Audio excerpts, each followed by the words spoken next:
तो हृदय में हम पढ़ चुके हैं कि हमारा जो ब्लड का फ्लो किस किस तरीके से होता है, उसमें किसी को डाउट नहीं होना चाहिए। मैं फिर भी एक बार बता देता हूँ दोबारा से आपको। देखिए, ये हमारा हार्ट का स्ट्रक्चर है।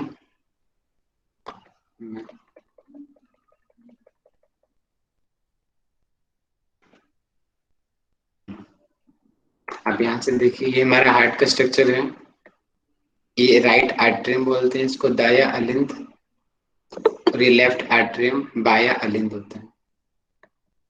नीचे वाले जो पोर्शन होते हैं, नीचे वाला जो राइट साइड में होता है, राइट वेंट्रिकल और लेफ्ट वेंट्रिकल, इनके बीच में 4 वॉल्व होते हैं। राइट आर्टरियम और राइट वेंट्रिकल के बीच में ट्राइकस्पिड वॉल्व होता है। लेफ्ट आर्टरियम और लेफ्ट वेंट्रिकल के बीच में मिट्रल वॉल्व, या फिर इसका दूसरा नाम है बाइकस्पिड वॉल्व। और लेफ्ट वेंट्रिकल और अरोटा के बीच में एरोटिक वॉल्व, या इसको हम कहते हैं सेमी ल्यूनर वॉल्व, SLV। यहाँ पे एक वॉल्व होता है।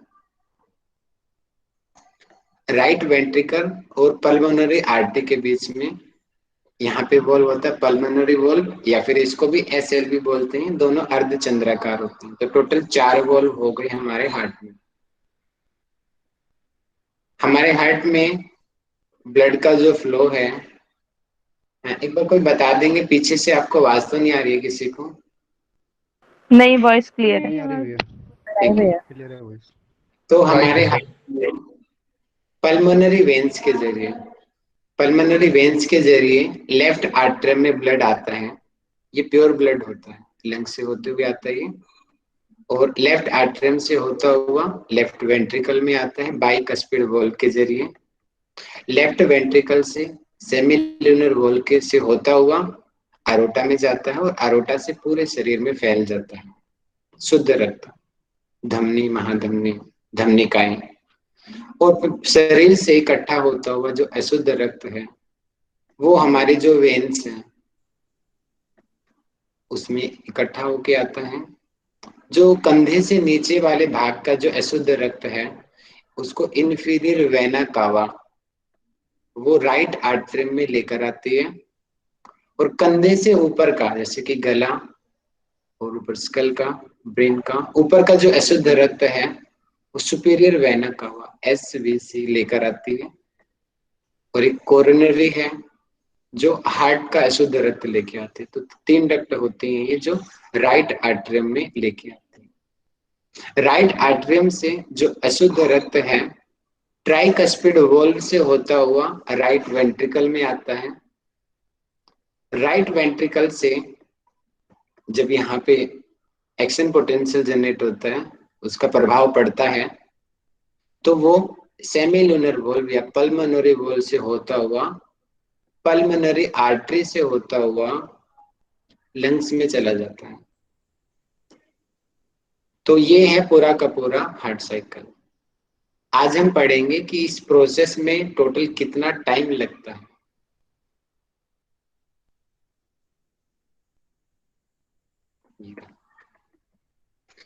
कार्डियक साइकिल या हृदय चक्र, एक हृदय स्पंद के आरंभ से लेकर दूसरे स्पंद के आरंभ के बीच में जो घटनाक्रम को हृदय चक्र कहते हैं। जैसे कि हम सामान्यतः बोलते हैं कि एक सूर्योदय से लेकर के अगला सूर्योदय तक, वो पूरा कंप्लीट एक दिन और रात को एक बोला जाता है। उसमें दिन भी आएगा और रात भी आएगा, पूरा एक दिन 24 घंटे में उसको मानते हैं सामान्य रूप से। इसी प्रकार यहाँ पर भी एक बार हार्ट सिकुड़ेगा और एक बार वापस रिलैक्स होएगा। ये दोनों जो प्रोसेस हैं, इसको कार्डियक साइकिल कहते हैं। सिकुड़ना, इसको हम यहाँ पे बोलते हैं सिस्टोल। और शिथिल होना, इसको बोलते हैं डायस्टोल।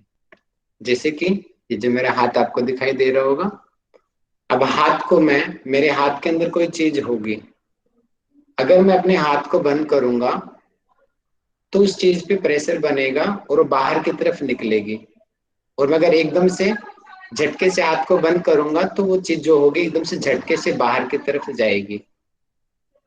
ठीक इसी प्रकार जब हमारा हार्ट जो होता है एकदम से सिस्टोल होता है, कॉन्ट्रैक्ट होता है, तो ब्लड का प्रेशर आगे की तरफ बढ़ता है, और जब वापस रिलैक्स होता है तो हार्ट में वापस खून आने लग जाता है। और इसी के जरिए हम जो बीपी को भी नापते हैं। जब ये ज्यादा हो जाता है तो उसको हाई बीपी कहते हैं, और जब कम हो जाता है इसका प्रेशर तो उसको लो बीपी कहते हैं। तो आज हम इस पूरे मैकेनिज्म को आप समझ जाएंगे। तो आपको ये मैं तीन डायग्राम आपको दिखाई दे रहे हैं। तो इसमें आपको ध्यान ये रखना है, हार्ट के चार चैम्बर होते हैं। चार चैम्बर एक साथ सिस्टोल नहीं होते कभी भी। ऊपर के दो आर्ट्रियम और नीचे के दो वेंट्रिकल, ये दोनों एक एक साथ होते हैं, सिस्टोल और डायस्टोल। जैसे कि ऊपर दो चैम्बर होते हैं, राइट आर्ट्रियम और लेफ्ट आर्ट्रियम। नीचे के दो चैम्बर होते हैं, right ventricle and left ventricle. अब यहाँ पे क्या होगा, ऊपर से पहले जो ऊपर के दो चैम्बर हैं ये सिकुड़ेंगे, और वो एक्शन पोटेंशियल कहां से मिलेगा, ऐसे नोड से। हमने बताया था ना, पेस मेकर की तरह वर्क करता है। ये सिकुड़ेंगे ऊपर से, तो क्या होगा, इनका जो खून है, अलिंदों का खून नीचे वेंट्रिकल में आएगा। राइट एट्रियम का ट्राइकस्पिड वॉल के जरिए आएगा, और लेफ्ट आर्टरियम का बाइकस्पिड वॉल के जरिए खून नीचे वेंट्रिकल में आ जाएगा। और नीचे के जब वेंट्रिकल, ये वाले जो नीचे वाले दो पोर्शन हैं, जब ये सिस्टोल होंगे, मीनिंग कि ये जब सिकुड़ेंगे, ये जब छोटे होंगे तो इनके वॉल तो बंद हो जाएंगे, क्योंकि वॉल वन डायरेक्शन मूवमेंट यहाँ पे पॉसिबल है ओनली। तो खून यहां से तो वापस नहीं जाएगा, तो ये वाले वॉल्व जो सेमी लूनर वॉल्व हमने बोले थे, अरोटा और पल्मोनरी आर्टरी के, तो यहाँ की तरफ प्रेशर बनेगा। जब नीचे वाले दोनों के दोनों वेंट्रिकल सिकुड़ेंगे तो खून जाएगा ऊपर, राइट वेंट्रिकल का जाएगा लंग्स में, और लेफ्ट वेंट्रिकल का जाएगा अरोटा के जरिए पूरे शरीर में। तो वही है। और इसके अंदर जो टाइम प्रोसेस है हमें वही ध्यान रखना है, ज्यादा गहराई में आपको जाना नहीं है। तो ये शॉर्टकट जो मैंने बनाया है आपको इतना ही ध्यान रखना है। सामान्य रूप से जो पूरा एक हृदय चक्र को का जो टाइम पीरियड है उसको हम किस तरीके से नापते हैं कि एक मिनट में टाइम ले लिया, डिवाइड में एक मिनट में कितनी बार हार्ट बीट करता है, कितनी एक्शन पोटेंशियल जनरेट होती है ऐसे नोट से। तो 72 टाइम्स एवरेज होती है, कुछ कई बार बढ़ जाती है, कभी कभी कम हो जाती है, एवरेज 72 होती है। तो एक मिनट में 60 सेकेंड होती है, और 72 टाइम्स जो हमारा हृदय है वो धड़कता है। अगर हम इसको सोल्व करेंगे तो 0.8 सेकेंड आता है, यानी कि हर 0.8 सेकेंड में हमारे हृदय में एक बार खून आता है और चला जाता है। तो हृदय चक्र का जो समय है वो 0.8 सेकेंड है। अब 0.8 सेकेंड भी अलग अलग जगह पे डिवाइड हो रखी है, जैसे कि आर्ट्रियल सिस्टोल, ऊपर का जो अलिंद है उनका प्रकुंचन, मतलब कि वो जब सिकुड़ते हैं वो सिर्फ 0.1 सेकेंड। इसके अंदर आर्ट्रियल सिस्टोल होता है। आप एक चीज याद कर लेना, दूसरा ऑटोमेटिक याद हो जाएगा, क्योंकि टोटल टाइम 0.8 सेकेंड है। अगर सिस्टोल का टाइम 0.1 सेकेंड है तो ऑटोमेटिक आप अपने दिमाग से लगाओगे डायस्टोल का 0.7 सेकेंड होगा, क्योंकि दोनों का 0.8 सेकेंड होएगा। तो एक को याद कर लीजिए, 0.1 सेकेंड है सिस्टोल, तो ऑटोमेटिक जो डायस्टोल होगा वो 0.7 सेकेंड हो जाएगा। अब वेंट्रिकल में एक को याद कर लेंगे कि वेंट्रिकल का जो सिस्टोल है 0.3 सेकेंड में वो सिकुड़ता है, और डायस्टोल ऑटोमेटिक टोटल 0.8 होता है, तो कितना बचेगा, 0.5 सेकेंड में डायस्टोल होता है। तो इस प्रकार हमने देखा कि जो हमारा हृदय का चक्र का जो समय है टोटल 0.8 सेकेंड है। हर एक एट्रियल का हम देखते हैं, इसका भी 0.8 सेकेंड बनेगा, दोनों का। और वेंट्रिकल का भी सिस्टोल और डायस्टोल हम देखते हैं, इसका भी 0.8 सेकेंड बनता है।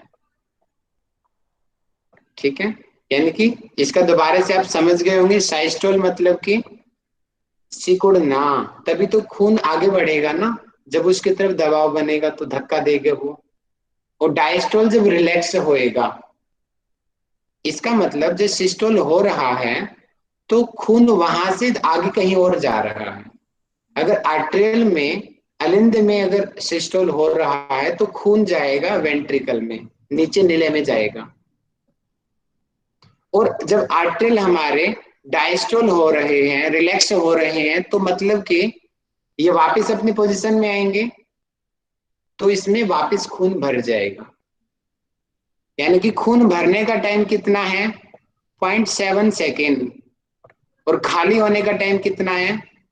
0.1 सेकेंड। वैसे अगर हम जब आगे डीप पढ़ते हैं तो और भी कुछ चेंजिंग आएंगे, लेकिन अभी के लिए आप इतना ही ध्यान रखो कि 0.1 एंड 0.7। और वेंट्रिकल सिस्टोल का 0.3 और डायस्टोल का 0.5 सेकेंड। इतना बहुत है हमारे सिलेबस के लिए, इतना ही आप लोग अध्ययन कीजिए कि 0.8, 0.1, 0.7, 0.3 एंड 0.5। यहां से क्वेश्चन एक दो बार आए हैं, ज्यादातर ही 0.8 सेकेंड पूछा जाता है, तो आप इस चीज को अच्छे से ध्यान कर लेंगे।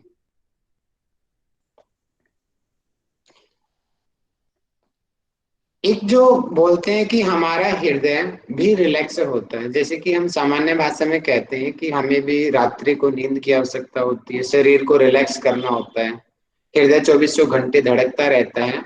लेकिन आप लोग ये बात भी ध्यान कर लेंगे कि ज्वाइंट कार्डियक डायस्टोल की पूर्ण हृदय अनुशिथिल, मतलब कि हमारा हृदय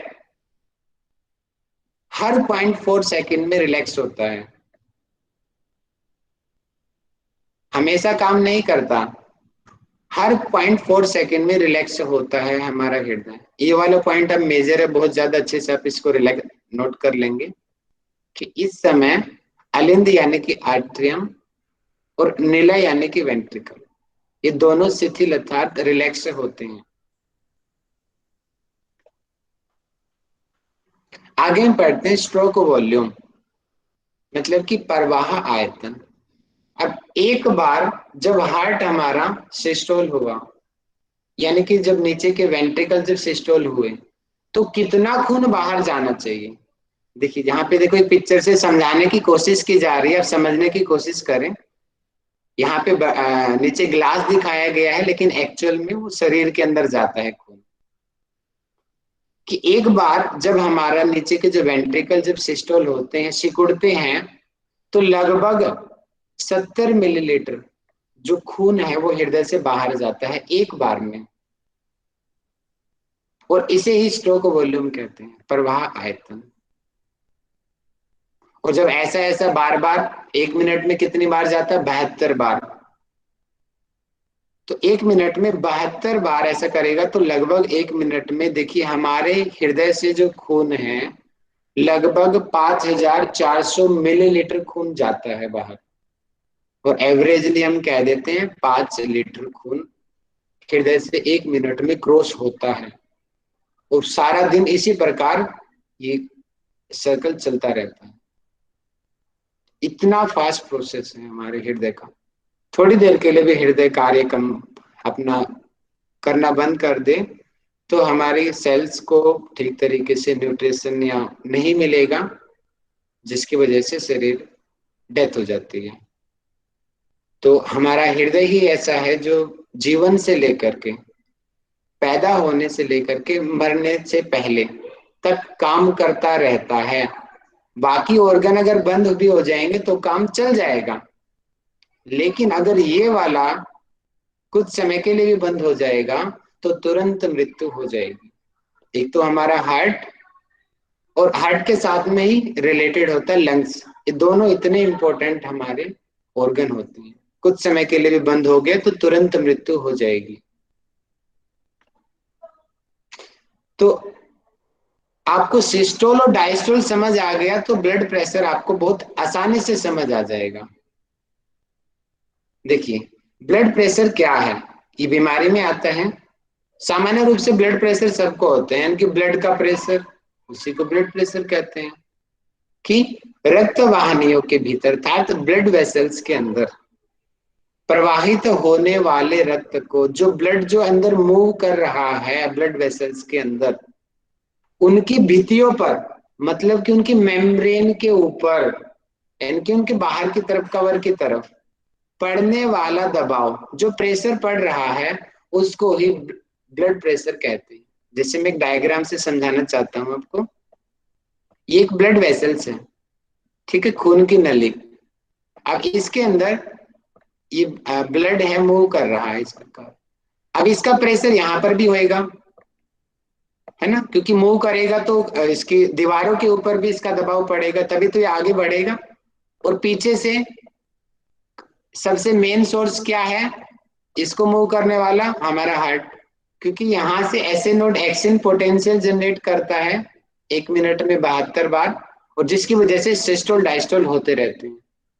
तो हृदय ने यहां से, यानी कि मोटर है हमारा हृदय, जैसे मोटर घर का जो नीचे का पानी ऊपर 3rd फ्लोर पे 4th फ्लोर पे पहुंचा देती है, ऐसे ही हार्ट है, ये मोटर का काम कर रहा है, और इसके जरिए खून आगे की तरफ पूरे शरीर में जा रहा है। अब ये जो खून जो मूव कर रहा है, ये जो नस की जो बाहर की दीवारें आपको दिखाई दे रही है, इसको भित्ति कहते हैं, मेम्ब्रेन। अब यहाँ पर भी ब्लड का दबाव बनेगा, और इसी को जब हम इस मशीन के इंस्ट्रूमेंट आपने देखा होगा, और भी इसके तरीके के 2-3 इंस्ट्रूमेंट और होते हैं, ये डिजिटल ले लिया मैंने, आजकल ये बहुत फेमस हो डिजिटल। यहाँ पे सामान्य रूप से हम इसको लेफ्ट हैंड पे लगाते हैं, क्योंकि ये हमारे, देखिए मान लेते हैं यहाँ पे हार्ट है लेफ्ट साइड में, और यहाँ पे सबसे नजदीक पड़ती है, इसीलिए लेफ्ट हैंड को ज्यादा प्रेफरेंस दी जाती है, क्योंकि यहाँ पे खून जल्दी आता है हमारे हार्ट से, और जिससे उसकी रीडिंग नापना सही हो जाता है। अगर हम इसी मशीन को अगर अपने पैर में, पैर यहाँ पे अगर हम नापे, तो बीपी का कुछ और आएगा उसी आदमी का, जो हाथ पे जो रीडिंग आ रही है वही रीडिंग पैर में अलग आएगी। लेकिन जो मानी जाती है वो हाथ की रीडिंग ही मानी जाती है। क्यों? क्योंकि वो एक्यूरेट होती है। एक्यूरेट क्यों होती है? क्योंकि जस्ट हार्ट, लेफ्ट साइड ही हमारा हार्ट है, और हार्ट से सीधी आर्टरी यहाँ पे आती है, इसीलिए उसका जो हार्ट का जो प्रेशर होता है लगभग वही प्रेशर हमारे लेफ्ट बाजू में भी होता है, इसीलिए लेफ्ट बाजू में इस बीपी की मशीन को लगाया जाता है। अब पढ़ते हैं आर्टेरियल ब्लड फ्लो। आर्टेरियल यानी कि धमनी रक्तचाप, और दूसरी होती है वेनस ब्लड फ्लो। वेनस यानी कि सीरिया। धमनी मैंने बताया था आपको, धमनी उसको कहते हैं जो हृदय से खून को बाहर लेके जाती है, उसको हम धमनी या आर्टरी कहते हैं। और सिरा यानी कि वेन्स किसको कहते हैं? जो बाकी शरीर से खून को हृदय में लेकर आती है, उन ब्लड वेसल्स को हम वेन्स कहते हैं। धमनी का कलर सामान्य रूप से लाल रंग का होता है, क्योंकि ऑक्सीजनेटेड ब्लड उसमें होता है। और वेन्स का सामान्य रूप से जो रंग होता है वो ब्लू कलर का होता है, क्योंकि उसमें डीऑक्सीजनेटेड ब्लड होता है, उसमें कुछ इम्प्योरिटीज होती हैं।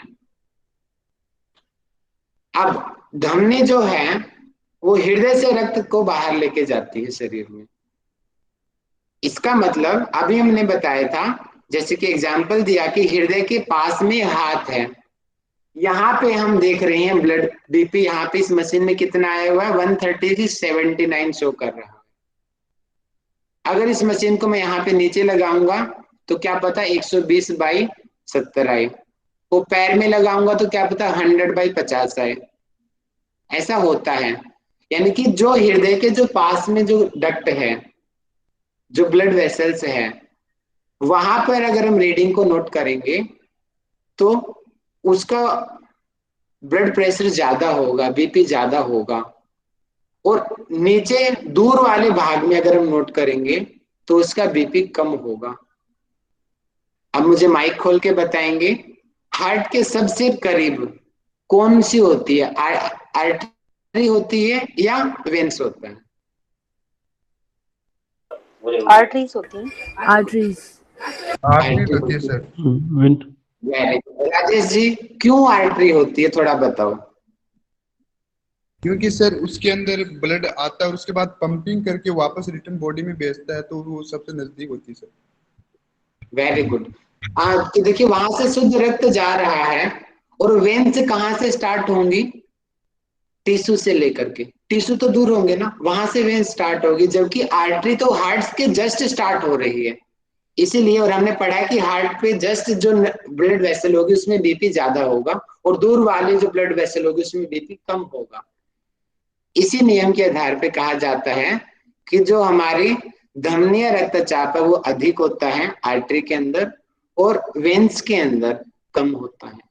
आपस में इन दोनों को अगर हम कंपेयर करेंगे तो। आगे हम बढ़ते हैं। बीपी कितने प्रकार का होता है?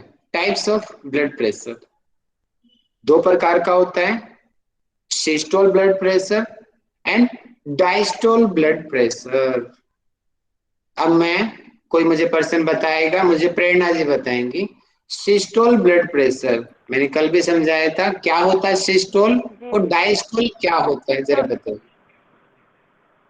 भैया डिस्टोल के अंदर जो हार्ट होता है वो सिकुड़ता है, और डायस्टोल के अंदर जो हार्ट है वो रिलैक्स होता है। तो जब सिस्टोल होता है तो ब्लड बाहर निकलता है, और जब डिस्टोल होता है तो हार्ट के अंदर ब्लड जाता है। पहले गलत बता दिया, बाद में सही बता दिया। नीरज जी आप बताओ, सिस्टोल और डायस्टोल। जी भैया, सिस्टोल में क्या होता है कि जो पंप करता है ना, सिकुड़ता है वो, तो क्या है कि ब्लड निकलता है बाहर। और जो डिस्टोल होता है उसमें ब्लड वापस अंदर आ जाता है। हाँ वेरी गुड, अब ठीक बोला आपने कि सिस्टोल में कॉन्ट्रैक्शन हो रहा है, सिकुड़ रही है चीजें, तो खून बाहर जाएगा, सिकुड़ेगा तो जगह का अभाव होगा तो बाहर जाएंगे। और डायस्टोल में वापस रिलैक्स हो रहा है, तो सामान्य भी हम अपना लॉजिकल माइंड से देखेंगे तो सिस्टोल में बीपी ज्यादा होना चाहिए, क्योंकि प्रेशर के साथ खून बाहर जाएगा, और ऑटोमेटिक जब रिलैक्स हो रहा है उस टाइम बीपी कम होगा हमारा। तो इसी रीडिंग को जब हम नोट करते हैं तो इसकी जो सामान्य रीडिंग ली जाती है, लिखा नहीं है यहाँ पे, मैं लिख देता हूँ कि जो इसको जो सामान्य रूप से सिस्टोल को मानते हैं, एवरेजली लगभग जो यंग पर्सन का जो सामान्य देखा जाता है, हेल्दी पर्सन का 120, और इसके लिखा जाता है millimetre mm of Hg of Hg। ठीक है, ये नीचे भी रीडिंग लिखी हुई है ये। और जो नीचे वाला आप बोलते हैं, नीचे वाला ब्लड प्रेशर, उसको बोलते हैं डायस्टोलिक ब्लड प्रेशर। ये 80। वेरी गुड, बहुत बढ़िया। ये पेपर में आया हुआ कई बार। सिस्टोल और डायस्टोल ध्यान रखना, कंफ्यूज मत होना। सिस्टोल को ज्यादा होता है सिस्टोल में, और डायस्टोल में कम होता है। ये पेपर सर जी में कहीं आ कहीं चुके हैं। 130 भी होता है क्या? हाँ, देखो यहाँ पे नीचे क्या लिखा हुआ है, नॉर्मल सिस्टोलिक बीपी। समझ आ रहा है मोहित जी आपको? ये मतलब कि जी आयु के हिसाब से हम 120 को नहीं बोलेंगे, कुछ अप डाउन हो जाता है। 140 तक हम सामान्य लेते हैं।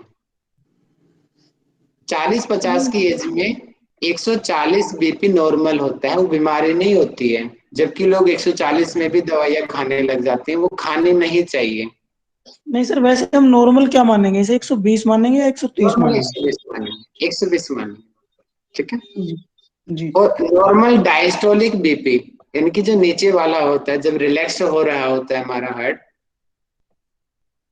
एवरेज तो हमने 80 लिया है, लेकिन यहाँ पे 70 और 90 भी अगर आएगा तो वो भी हेल्दी है, कोई ज्यादा प्रॉब्लम नहीं होती उसको।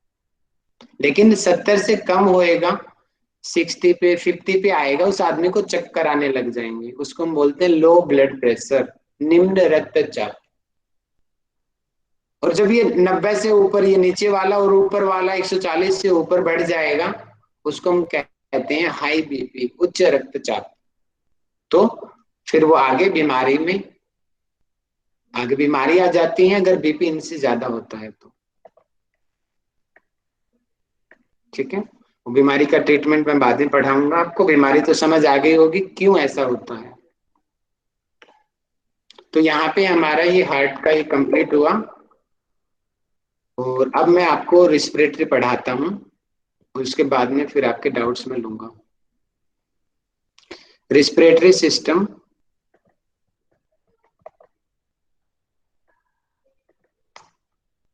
रिस्पिरेटरी यानी कि जिसके द्वारा श्वास लिया जा रहा है, सांस लेने की और छोड़ने की जो एक्टिविटीज हो रही हैं, वो जो सिस्टम, जो ऑर्गन्स उसमें वर्क कर रहे हैं, उसको रिस्पिरेटरी सिस्टम कहते हैं।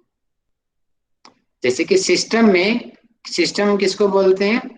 कोई अंग विशेष जब किसी एक पर्टिकुलर काम को पूरा करते हैं उसको सिस्टम कहते हैं। जैसे कि मुंह, गर्सनी, आहार नाल, स्टमक, छोटी आंत, बड़ी आंत, ये पाचन को पूरा कर रही हैं, खाने को अवशोषण और उसको निकालने, तो उसको पाचन संस्थान, डाइजेस्टिव सिस्टम कहते हैं। ठीक इसी प्रकार जो रिस्पिरेटरी सिस्टम है, श्वसन तंत्र, जैसे नाक, pharynx, larynx, trachea, bronchi, bronchioles, alveoli, lungs, हैं, ये जो ऑर्गन्स जो एक मिलके किस प्रक्रिया को पूरा कर रहे हैं? सांस लेना और छोड़ने की प्रक्रिया को, तो इसको हम रिस्पिरेटरी सिस्टम कहते हैं। रिस्पिरेटरी सिस्टम यानी श्वसन संस्थान, इससे दूसरा आएगा, करेक्ट कर लेंगे आप। श्वसन दो तरीके से होते हैं, हम भी अपने योग में भी यूज करते हैं ना इसको, इनहेल, एक्सेल। इनहेल को हम कहते हैं पूरक, पूरक शब्द यूज करते हैं इनहेल के लिए हम, और एक्सेल के लिए हम रेचक शब्द यूज करते हैं, कि पूरक और रेचक, दो भागों में इसको हम बांटते हैं। और रिस्पिरेशन दो प्रकार का होता है, आप लोग ध्यान रखेंगे, ये क्वेश्चन आ चुका पेपर में। क्योंकि सामान्य रूप से हम क्या समझते हैं, सिर्फ सांस का जो अदला बदली है सिर्फ हमारे फेफड़ों में हो रही है, जबकि ऐसा नहीं होता। इसको तो सिर्फ एक्सटर्नल ब्रीदिंग कहते हैं। मेन जो और इसके अलावा और सबसे जो मेजर है वो इंटरनल रिस्पिरेशन होता है, जो हमारे टिश्यूज और सेल्स के अंदर होता है। जैसे मैं एक डायग्राम से बता देता हूं आपको। यहां से सांस अंदर गया और फेफड़ों में आया, और यहाँ पे ये हमारे मान लेते हैं कि ब्लड वेसल्स हैं, ठीक है। अब वो ऑक्सीजन हमारे यहाँ पे हीमोग्लोबिन पे कैरी हो गई, और ये ब्लड वेसल्स आ गए यहाँ पे पैर में आ गई। अब यहाँ पे इस हीमोग्लोबिन के साथ में ऑक्सीजन भी आ गया। अब मान लेते हैं इस वाले पार्ट को, ये जो टिश्यू है यहाँ पे सेल है, इसको ऑक्सीजन चाहिए। अब यहाँ से जो होगी ऑक्सीजन चली जाएगी इस टिश्यू में, और इस सेल्स का जो वेस्टेज होगा CO2, वो वापस हीमोग्लोबिन पे कैरी होके फिर वापस हमारे हार्ट में आएगी, और दोबारा से फिर वो हार्ट का जो साइकिल हमने पढ़ा था वो कंटिन्यू होएगा।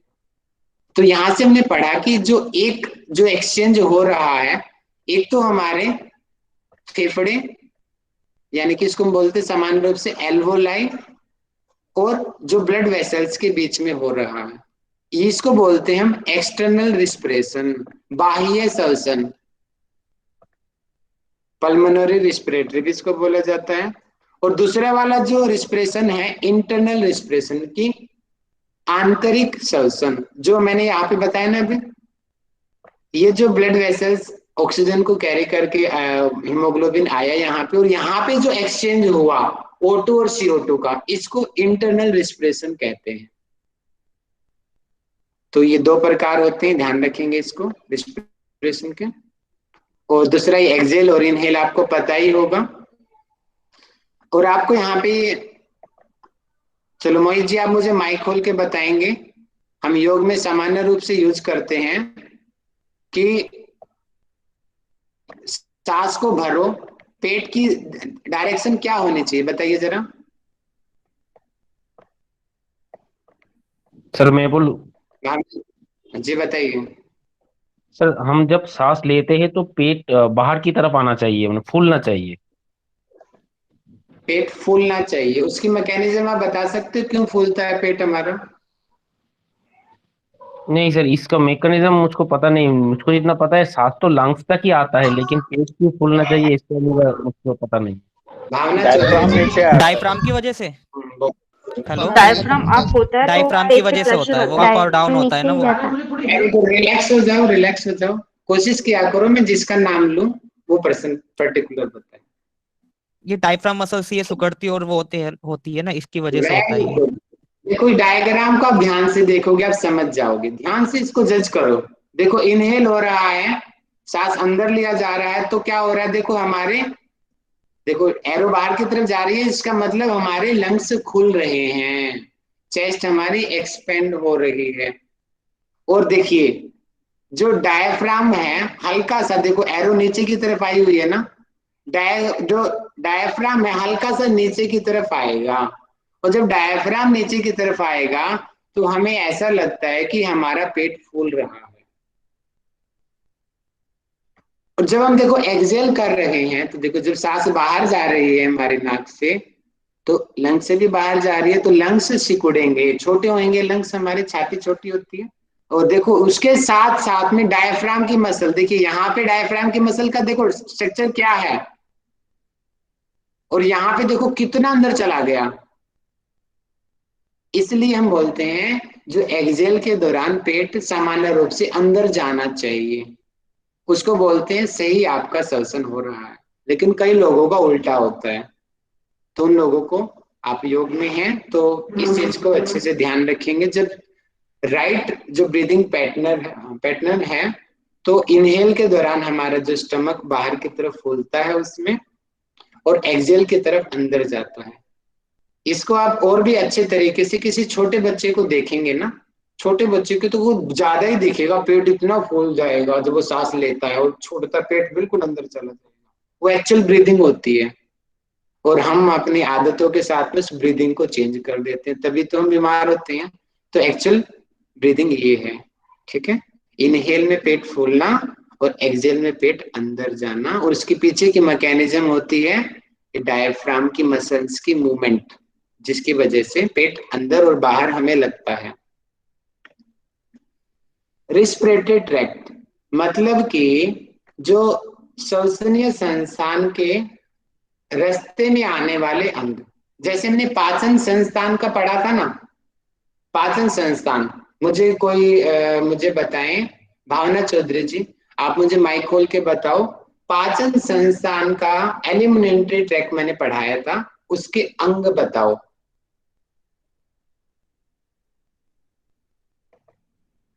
राहुल जी, मैंने ना डाइजेस्टिव सिस्टम की क्लासेस ले नहीं पाई थी, मैंने वो पढ़ा नहीं रश्मि था। शर्मा जी मुझे बताएं डाइजेस्टिव सिस्टम का ट्रैक क्या है, इतना सिंपल क्वेश्चन भी नहीं आ रहा, हाँ जी भैया। बताइए। एलिमेंट्री कनाल में सबसे पहले आपका माउथ, बकल कैविटी, फेरिंग्स, फिर इसोफेगस और स्टमक, और उसके बाद इंटेस्टाइन होता है। इंटेस्टाइन में हमारे स्मॉल इंटेस्टाइन स्मॉल और लार्ज होता है। स्मॉल इंटेस्टाइन में हमारा ड्यूडेनम, जिजनम और इलियम होता है। और लार्ज इंटेस्टाइन में सीकम, कोलॉन, कोलॉन में 4 ट्रांसवर्स, असेंडिंग, डिसेंडिंग और सिग्मोइड, ये 4 कोलॉन होते हैं। रेक्टम और एनएस। Very good. पहले आएगा असेंडिंग कोलोन है, ट्रांसफर सेकंड नंबर पे आता है, बिल्कुल ठीक बताया आपने, ये होता है डाइजेस्टिव ट्रैक्ट। इसी प्रकार रिस्पिरेटरी ट्रैक्ट, ट्रैक्ट से बहुत क्वेश्चन आते हैं क्योंकि हमारे पेपर में बाहर से क्वेश्चन बनते हैं। तो ट्रैक्ट की जो सीक्वेंस है ना, ये गड़बड़ मत करना, सीक्वेंस बहुत बार पेपर में पूछी गई है, डाइजेस्टिव की भी और रिस्पिरेटरी की भी।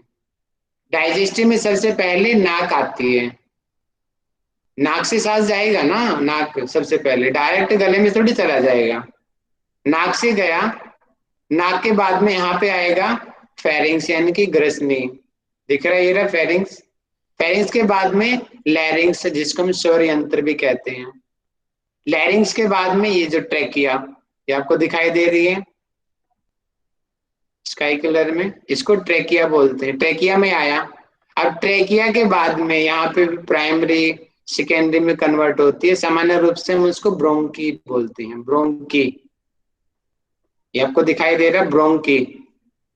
और ब्रोंकी के बाद में वो बहुत सारी शाखाएं, जैसे पेड़ की शाखा एक से कई कई शाखाएं निकलती हैं, जो छोटी छोटी और जो शाखाएं होती हैं उनको बोलते हैं ब्रोंक्योलाइस की श्वसनिकाएं।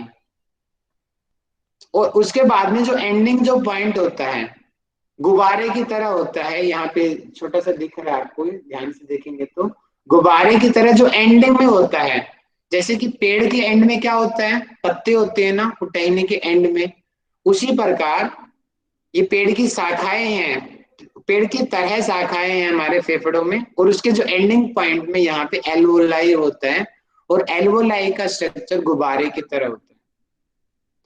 और जहां पे ये सारी चीजें ये होती हैं, ब्रोंकी, ब्रोंकोलाइसिस, एल्वोलाई, ये पूरे इस खाने को हम बोलते हैं फेफड़ा, यानी कि लंग्स या फुफ्फुस इसको कहा जाता है। और डायफ्राम, ये जो मैंने अभी पीछे पढ़ाया था, इसके जस्ट नीचे डायफ्राम की मसल होती है, मसल होती है मांसपेशी डायफ्राम की, जो इसको सपोर्ट करती है, इस ऑर्गन को नीचे नहीं आने देती। और एक लंग्स के प्रोटेक्शन के लिए एक फ्लूइड होता है। पहले मुझे आप ये बताइए, मैंने हार्ट में आपको पढ़ाया था, हार्ट के चारों तरफ एक फ्लूइड होता है, उसका क्या नाम है? साइनोवियल कोई भी बताओ। नो, गलत। Pericardiac fluid, pericardiac fluid, pericardium. Pericardial fluid पढ़ा था हमने। पेरिकार्डियल 2 लेयर होती है, ठीक है, उसके बीच में वो उसका फ्री मूवमेंट देता है, नमी प्रोवाइड करवाता है, उसके फ्रिक्शन को रोकता है। कैसे आप गलती कर रहे हो? वो हार्ट के चारों तरफ फ्लूइड होता है। इसी प्रकार लंग्स के चारों तरफ एक फ्लूइड होता है, यहाँ पे इसमें नहीं दे रखा, मैं बता देता हूँ, प्लूरा उसको बोलते हैं, PLURA। ये भी पूछा गया था एक बार पेपर में कि हमारे लंग्स के चारों तरफ कौन सा लिक्विड होता है, या फिर कौन सी मेम्ब्रेन होती है, इस तरीके से पूछा जा सकता है, तो उसको प्लूरा बोलते हैं। ये ट्रैक हो गया, हम आगे बढ़ते हैं, टाइम है हमारे पास है। हम एक एक को पढ़ते हैं। नाक, नाक में क्या होती है? ऊपर इथियोमाइड बोन, इथियोमाइड बोन जो हमारे ऊपर की तरफ होती है, उसमें छेद से होते हैं, जैसे कि यहाँ पे इथियोमाइड यहाँ पे ऊपर की तरफ होती है, और मैं डायग्राम में दिखा देता हूँ बना के। मान लेते हैं कि ये यहाँ पे इथियोमाइड बोन है ये, और यहाँ पे इस तरीके से नर्व जो है नीचे की तरफ लटकी रहती है। और मुझे माइक खोल के बताओ, मैंने नर्वस सिस्टम में पढ़ाया था, नाक की जो स्मेल को लेके जाने वाली कौन सी नर्व होती है? Olfactory sir. Very good. तो कौन से नंबर की वो नर्व है? पहले में आती थर्ड है। नंबर है। तो थर्ड नंबर थर्ड नंबर की ऑल्फैक्टरी। हाँ, थर्ड में आती है। अरे इतने डाउट, मजा नहीं आया क्लास में। अभी भी फर्स्ट नंबर की है, फर्स्ट नंबर की। अभी याद है? अरे आप तो पहले वाला भूल गए, ऐसे काम नहीं चलेगा, आगे बढ़ो, पहले वाला मैंने तो साफ फर्स्ट बताया था। ऑल्फैक्टरी अच्छा फर्स्ट पहली ऑल्फैक्टरी नर्व फिर होती है फर्स्ट है क्रेनियल की। जी। क्रेनियल में 12 गिनी थी ना हमने, याद है? हाँ जी सर, हाँ जी, ऑल्फैक्टरी, ऑप्टिक और उसके बाद ऑक्यूलोमोटर था। ऑक्यूमुलोमोटर। हाँ लक्ष्मी मैम बताइए, 12 की 12 नर्व के नेम बताइए। सर फंसा देते हो। Olfactory, optic, oculomotor, trigeminal, vagus, फिर है हाइपोग्लॉसल। आगे पीछे कर रही हूँ सर मैं, अभी सीक्वेंस नहीं याद किया आपने। आपने वो शॉर्टकट ट्रिक बताया था, उग क्या बताया था सर, एक बार रिवीजन नहीं किया मैंने। उग ऊटा फगवा। हाँ, इसमें ऑल्फैक्टरी, एक बोलने दो एक बार। Olfactory, optic, oculomotor, trigeminal. Sir नहीं, रिवीजन करना पड़ेगा, गलत बता दूं उससे अच्छा रिवीजन कर लूंगी। मैं बोलता हूँ, मैं बताने का प्रयास करूँ सर मैं बताऊं? मैं बताने का प्रयास करूँ। ऑल्फैक्टरी नर्व, ओकुलोमीटर, ऑप्टिक नर्व, और ट्रैकुलर नर्व, और टेग्नोमेनियल नर्व, एब्डुसेंट नर्व, फेशियल नर्व, उसके बाद वेस्टिबुलो ऑडिटरी भी बोलते हैं उसको, ठीक है, आगे ऑडिटरी नर्व बोलते हैं उसे, वो ग्लोसोफेरियल नर्व, वेरी गुड, और वेगस नर्व, वेरी गुड, और एसेसरी नर्व, ठीक है। और और लास्ट में लास्ट वेरी हाइपोग्लोस। नीरज जी, ये क्रेनियल नर्व है या स्पाइनल नर्व है? ये क्रेनियल नर्व से गया। वेरी गुड, ये क्रेनियल क्रेनियल नर्व नर्व है, ठीक है, वेरी गुड। जी। आप लोग बोलो मत पहले वाली चीजें, नहीं तो गड़बड़ हो जाएगी। देखिए अब हम पढ़ रहे थे नाक में ये नर्व, यहाँ पे जो पहले वाले जो ओल्फैक्टरी होती है क्रेनियल की, इसका काम होता है स्मेल को लेके जाना। जो उस दिन पूछ रहे थे ना, कौन पूछ रहा था मेरे से कि सांस तो फेफड़ों में जा रही है, दिमाग में उसका असर कैसे जाएगा? भैया आप क्लियर हो गया होगा आपका। ये जो नर्व होती है ना, यहाँ से स्मेल को, कि अच्छी स्मेल आ रही है बुरी स्मेल आ रही है, इसको ये कैच करती हैं, और फिर वो इसका मैसेज हमारे ब्रेन में जाता है, और ये हमारे टेम्पोरल वाले लोब में इसका एनालिसिस होता है स्मेल का। तो इस प्रकार हमारी जो नाक में मेन में इसमें इसको 3 भागों में बांटा जाता है, इंफीरियर, मिडल और सुपीरियर। इंफीरियर जो सबसे नीचे है, मिडल ये रहा बीच में जो है, और सुपीरियर सबसे ऊपर है। आप लोग जब नेति करते हो, आप देखते हो ना ऐसे छींके जब क्यों आती है? वो छींके आती हैं इन नर्व्स की वजह से, जो ये लटकी हुई है ना ओल्फैक्टरी नर्व, कि बाहर की कोई मान लेते हैं, यहाँ से हमने नेति जब हम करते हैं तो ये अननेचुरल है ना, नेचुरल तो एयर आनी चाहिए, लेकिन हम धागे को घुसा रहे हैं, तो हमारी बॉडी उसको रिफ्लेक्ट करती है, जिसकी वजह से छींके आती हैं, और उन छींकों के जरिए जो गंदगी हमारे नाक में रुकी हुई थी वो बाहर निकल जाती है। 1 मिनट आप रुकेंगे, शायद बैटरी कम हो गई है इसकी। आप लोग तब तक डायग्राम देखिए, मैं चार्जर लेके आता हूँ। कोई बात नहीं राहुल जी, कक्षा हो जाएगी।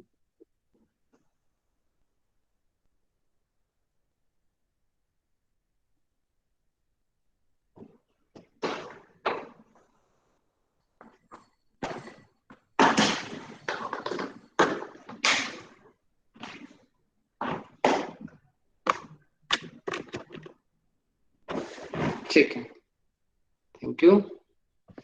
तो ये आपको नेति की मैकेनिज्म समझ आई होगी, नेति कैसे वर्क करती है, क्यों छींके आती है हमें, इन नर्व्स की वजह से, और इनकी क्लीनिंग होती है,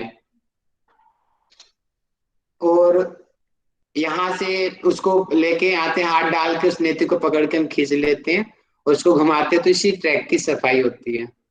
तो अभी हम इसको पढ़ रहे थे, तो नोज के 3 पार्ट हमने पढ़ लिए, इंफीरियर, मिडल और सुपीरियर। ये रहा जो हमने दिखाया ना, इंफीरियर, मिडल, ये रहा इंफीरियर नीचे वाला, मिडल और सुपीरियर, 3 भाग होते हैं नाक के अंदर। और ये नाक बड़ी क्यों होती है, दिख रहा है आपने इसको? मैं सर ये नाक का जो बाहरी जो हिस्सा होता है, ये हाइडिन होता है या हाइलिन कार्टिज का बना होता है? सर हाइलिन होता है ना? कार्टिलेज, हाँ एल आएगा, सॉरी टाइपिंग में स्टेप है, हाइलिन आएगा, हाइलिन कार्टिलेज। कार्टिलेज बताया था ना मैंने, ये हड्डी भी नहीं होती है और नॉर्मल मसल भी नहीं होती है, थोड़ा इसमें जो कोलेजन फाइबर इसके अंदर होता है और वो मिक्स होता है, जिसकी वजह से थोड़ी थोड़ी देखो सख्त आपको दिख रही है नॉर्मल स्किन के मुकाबले। कान की भी हमारी देखो थोड़ी थोड़ी टाइट होती है ना, उसको हम कार्टिलेज कहते हैं। ना वो हड्डी है ना वो सिंपल मसल है, वो कार्टिलेज है। ये नाक की जो आगे वाला पोर्शन होता है ये हाइलिन कार्टिलेज, एल आएगा, ये एल करेक्ट कर लेंगे आप, हाइलिन कार्टिलेज। और इसके अंदर कुछ छेद खुलते हैं, जैसे कि कई बार आपने देखा है कि जब हम रोते हैं तो हमारी नाक से अपने आप पानी आने लग जाता है। वो क्यों आता है उसकी आप अभी आज जान लीजिए साइंस, क्यों जब हम रोएंगे तो पानी क्यों आता है। तो इसी से मैं बता देता हूं, देखिए नाक में कुछ छिद्र होते हैं, यानी कि देखो ये जो आ रही आंख है ना ऊपर, यहां से एक डक्ट, यहाँ पे नीचे हमने पढ़ा था ना, आंख के जस्ट नीचे लैक्रिमल बोन होती है, फेशियल बोन में पढ़ा था ना 14 हड्डियों में, जो आंख के नीचे होती है लैक्रिमल बोन होती है, उसमें एक छेद होता है यहाँ से, और वो छेद आकर के हमारी नाक में खुलता है। तो जब हमारी आंखों से आंसू बहते हैं तो उस लैक्रिमल डक्ट के जरिए, यानी कि जो लैक्रिमल जो वाहिनी है वहां से होते हुए यानी कि जो हमारे इस डायग्राम से ये जो आंख है ना, यहाँ से होते हुए नाक में आ जाते हैं आंसू। तो इसलिए जब हम रोएंगे तो नाक से पानी आता है, उसका रीजन ये, वो आंसू होते हैं एक्चुअल में जो नाक से आ रहे हैं। पैरानेजल साइनस हमने स्केलेटल सिस्टम में भी पढ़ा था कि 4 पेयर हमने पढ़ा था इसमें कि 4 होते हैं और इनका काम क्या होता है। नेजल साइनस, साइनस यानी कि जो खोखली गुहाएं हैं, जो अंदर गुफासी हैं खाली खाली, जैसे कि ये हमारी फेशियल बोन हो गई, ऊपर की स्कल बोन हो गया, ये ऊपर फ्रंटल बोन होती है, यहाँ पे ये छेद होता है, इनकी गड्ढा होता है, इसको हम बोलते हैं फ्रंटल साइनस। और ये जो येलो कलर की दिख रही है, ये रही येलो कलर की, ये स्पिनाइड बोन होती है ना, ऐसे गई होती है, चमगादड़ के आकार की होती है। तो ये साइड से लेटरल तरफ से ऐसे दिखाया गया, ये यहाँ पे पीछे की तरफ होती है, इसको बोलते हैं स्पिनॉइड साइनस। और जो ग्रीन कलर के आपको डॉट दिख रहे हैं, 3 दिख रहे हैं, वैसे कई होते हैं, 4-5 भी होते हैं, ये कई होते हैं, इसको बोलते हैं इथेमोइड साइनस। इथेमोइड जो हड्डी होती है ना, उसके अंदर जो साइनस होती है उसको इथेमोइड साइनस कहते हैं। ये आपको दिख रहा है मैक्सिलरी, मैक्सिलरी जो हड्डी होती है ना हमारे नाक की साइड में, मैक्सिलरी बोन हम बोलते हैं, उसमें जो खोखली जो गुहाएं होती हैं उसको मैक्सिलरी साइनस कहते हैं। तो ये 4 पेयर अच्छे से याद कर लेना, कई बार पूछे गए हैं पेपर में ये। और आपने साइनोसाइटिस की प्रॉब्लम सुनी होगी ना, सामान्य भाषा में बोलते हैं साइनस हो गया, नाक की हड्डी बढ़ गई, उसको क्या होता है, उसकी आवाज बदल जाती है और कफिंग आती है उसको। पहले साइनस का काम जान ली, क्यों होते हैं साइनस, क्योंकि छेद है हड्डी में, तो मतलब कि छेद है, तो मतलब कि अगर यहाँ पे अगर छेद नहीं होंगे तो हड्डी होगी, हड्डी होगी तो उसका वजन बढ़ जाएगा, तो हमारे सिर का वजन बढ़ जाएगा। तो साइनस होते हैं जिससे उस हड्डी में छेद गुहाएं होती हैं, तो उससे हड्डी का वजन कम हो जाता है, तो ये हमारे जो सिर का वजन को कम करते हैं, इसका पहला फायदा होता है। और दूसरा, जब हम आवाज को गूंजाते हैं ना, जैसे कि हम गाना गा रहे हैं, यानी कि जो गुंजन है, ये गुंजन क्या होगी, ये जो इन साइनस जो गुहाएं इनकी वजह से गुंजन होती है। इसलिए जो सिंगर लोग होते हैं ना, वो बड़ा ध्यान रखते हैं कि उनको कोल्ड ना हो जाए, क्योंकि जिनको कोल्ड होएगा वो कभी सिंगर नहीं बन सकता, उनकी आवाज बेसुरी होती है। क्यों? क्योंकि यहाँ पे कफ भरा हुआ रहता है, जिसकी वजह से वो गूंजन नहीं आती, वो लय नहीं बन पाती। तो इनका काम होता है आवाज को गूंजाने के लिए होते हैं ये, और स्कल को हल्का करते हैं। 4 पेयर होते हैं, इथेमोइड, स्पिनोइड, ये टी आएगा, इथेमोइड, स्पिनोइड, फ्रंटल और मैक्सिलरी साइनस। सर क्वेश्चन पूछ सकता हूँ? बताइए, जरूरी हुआ तो बताओ। सर ये हम लोग जो बोलते हैं कि साइनस हो गया, तो साइनस तो ऑलरेडी नाक में होता है, तो उसको क्या बोलेंगे, साइनस में प्रॉब्लम हो गया कि साइनस बोलते हैं उसको, साइनसाइटिस। जैसे कि सामान्य में हम बोलते हैं ना सर्वाइकल हो गया, भैया सर्वाइकल तो सबको है, सर्वाइकल तो हड्डी का नाम है, वो बीमारी थोड़ी है।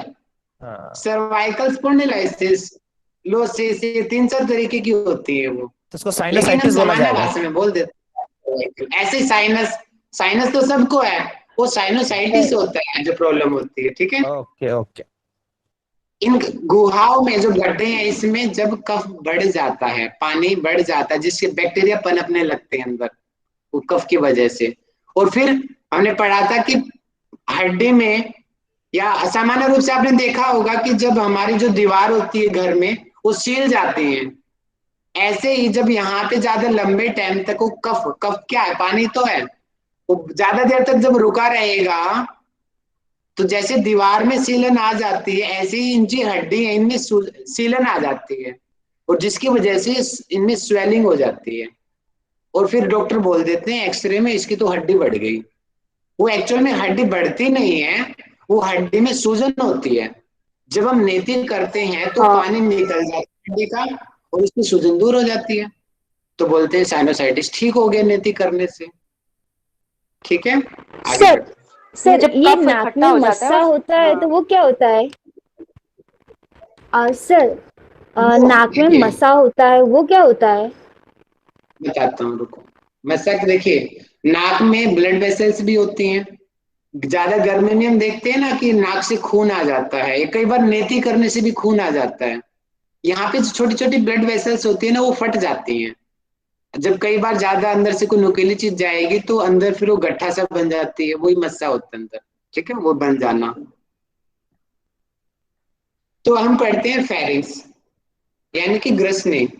ये 12 से 14 सेंटीमीटर की होती है, उसके 3 भाग होते हैं, नेजोफेरिंग्स, ओरोफेरिंग्स एंड लैरिंगोफेरिंग्स। हिंदी में इसको बोलते हैं, मैंने लिखा नहीं, आप लिख ले, नेजो को कहते हैं नासा ग्रसनी, नासा ग्रसनी, और ओरो को बोलते हैं मुख ग्रसनी, और लैरिंगो को बोलते हैं, लैरिंगो को शायद गला ग्रसनी, कुछ देख लेना आप लैरिंगो को हिंदी में क्या बोलते हैं। यहाँ पे 2 नाम दिया गया है, लैरिंगो होता है एक तो, यहाँ पे हाइपोफेरिंग्स, इसका मतलब एक ही है दोनों। हाइपो नाम आया है ये हमारी जो यहाँ पे एक हड्डी होती है ना हायोड बोन, उसकी वजह से यहाँ पे हाइपोफेरिंग्स इसका नाम पड़ा है, और ये गले में लैरिंग्स के पास होता है इसलिए इसको लैरिंगोफेरिंग्स भी कहते हैं। तो ये दोनों नाम ही करेक्ट है, हाइपोफेरिंग्स और लैरिंगोफेरिंग्स। तो इसके 3 पार्ट्स होंगे फेरिंग्स के, और ऊपर ये नाक से जुड़ी हुई होती है और नीचे ये लैरिंग से जुड़ी होती है। तो अब अगर आप मेडिकली रूप से आप बोल सकते हो कि जब हम नेति करते हैं तो नेति हमारे नाक से होती हुई नेजोफेरिंग से होती हुई ओरोफेरिंग्स में जब आती है, और ओरोफेरिंग्स में जब नेति आ जाएगी तो हम उंगली को डालते हैं और नेति को खींच के बाहर निकाल देते हैं। और जब हम बोलेंगे जब हम कुंजल क्रिया करते हैं तो कुंजल क्रिया में ही जो नीचे बोला ना हाइपोफेरिंग्स यानी कि लैरिंगोफेरिंग्स, यहाँ की जो छोटी जीभ को टच करते हैं ना कुंजल में, तो कुंजल में हम अपनी जो उंगलियों को ओरोफेरिंग्स और लैरिंगोफेरिंग्स में लेकर जाते हैं, तो यहाँ की मसल्स में जब सेंसेशन उत्पन्न होती है तब अंदर से स्टमक से रिफ्लेक्स होते हैं और पेट के जो पानी है बाहर आ जाता है। तो लैरिंगोफेरिंग्स 2 भागों में डिवाइड होती है, ये दिख रहा है आपको, यानी कि ये जो लैरिंगोफेरिंग्स ये है जो ब्लू कलर में दिखाई दे रही है, ये 2 भागों में बट गई। एक तो देखो ये आगे की तरफ और दूसरी पीछे की तरफ चली गई। हमने पढ़ा था ना ग्लोटिस और ग्लूटस भी पढ़ाया था डाइजेस्टिव सिस्टम में। लैरिंग्स जो होती है वो आगे होती है, सांस नली आगे से, इसलिए तो गला दबाते ही आदमी की तुरंत मृत्यु हो जाती है। क्यों? यहाँ से दबाएंगे तो लैरिंग्स ये दबेगा यहाँ से, और नीचे ट्रैकिया ये दब जाएगा, और जिससे जो एयर होती है नीचे नहीं जा पाएगी। आहार नाल पे तो कोई इफेक्ट नहीं पड़ेगा लेकिन श्वास नली रुक जाएगी जिससे तुरंत डेथ हो जाएगी। इसलिए गले को बड़ा ही सावधानी से यहाँ पे रखें। श्वास नली आगे होती है और आहार नली पीछे होती है।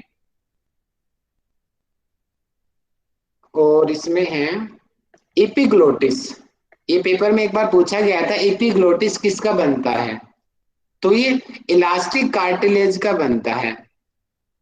इलास्टिक होता है जो ज्यादा लचीला हो, ज्यादा लचीलापन होता है इसके अंतर्गत, क्योंकि बार बार उठता है ना, जब हम खाना खाते हैं तो कार्टिलेज नीचे होके जो ये वाला ट्रैक है लैरिंग्स का इसको बंद कर देता है, और जब ये खुलता है तो उसको खोल देता है। सामान्य रूप से खुला रहता है ताकि हवा जाए, लेकिन खाना जब आएगा तो ऑटोमेटिक बंद हो जाता है। अगर गलती से भी खाना अगर के कुछ कण भी अगर ट्रैकिया में चले जाएंगे तो तुरंत हमें छींकें स्टार्ट हो जाएंगी, और ज्यादा अगर चला गया तो हम बेहोश भी हो सकते हैं, सांस भी रुक सकता है। और दंड धोती सुना है ना आपने, रबड़ की जो धोती हम करते हैं, हम उसमें बोलते हैं कि मुख को ऊपर करके फिर खाओ। मुख सीधा करके उसको नहीं निगला जाता। क्यों? क्योंकि गलती से भी हमने मुख सीधा करके, क्योंकि गलती से भी एपिग्लोटिस अगर गलती से खुला रह गया और वो दंड धोती इसोफेगस में न जा करके गलती से ट्रैकिया में चली गई, तुरंत हमें बेहोश हो जाएंगे हम, तुरंत। इसीलिए कहते हैं जब हम दंड धोती करते हैं तो, या वस्त्र धोती जब हम करते हैं तो बोला जाता है कि गर्दन को हल्का सा ऊपर उठा के करो, ताकि वो गलती से ट्रैकिया में ना चली जाए। वो इसोफेगस में जाए, पेट में तो मैं ले जाना है, इसोफेगस की सफाई करते हैं ना मुझसे, तो उसका ये रीजन है। कई लोग गलती करते हैं, मैंने इसलिए बताया दंड धोती में और धोती में। तो गर्दन हल्की उठा के किया करो, उससे नुकसान नहीं होएगा आपको।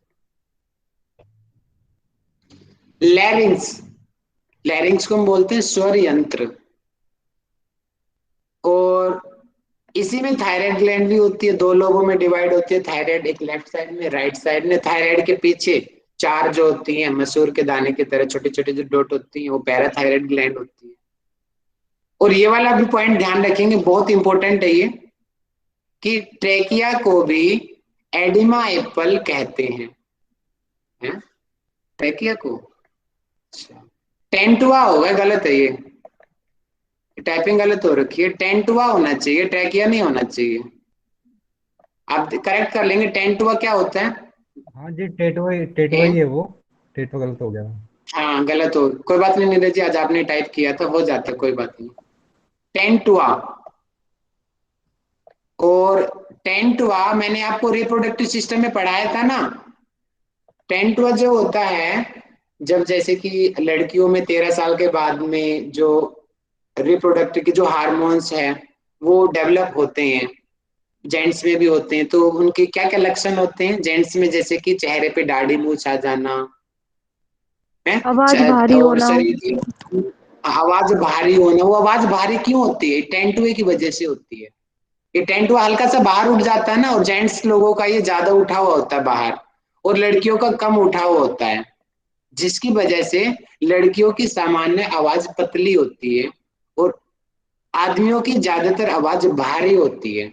जिनका ज्यादा बाहरी गले का उठा हुआ होता है उनकी आवाज भारी ज्यादा होती है, और जिनका कम उठा हुआ होता है, लड़कियों का कम निकलता है बाहर, तो इसलिए लड़कियों की आवाज सॉफ्ट होती है और पतली होती है।